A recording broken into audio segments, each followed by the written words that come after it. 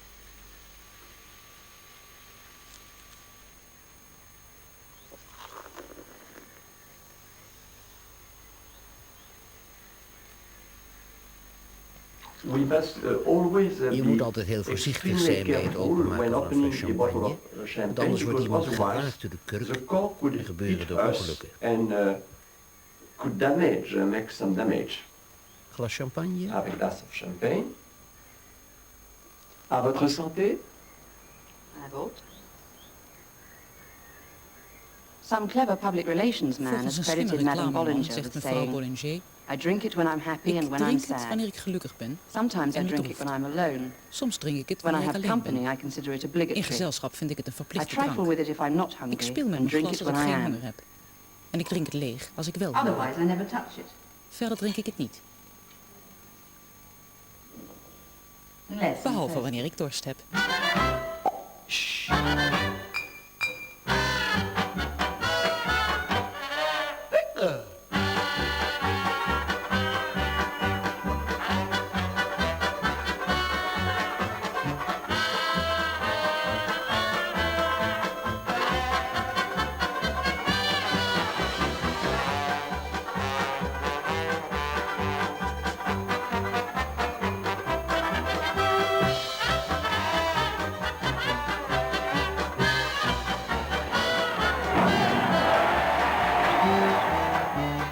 Clink, clink, another drink. Plenty in the cellar when it's gone. Drink, drink, the glasses clink. Making tinkly music till the dawn is breaking. Clang, clang, who cares a dang? What's the difference when you're on a spree?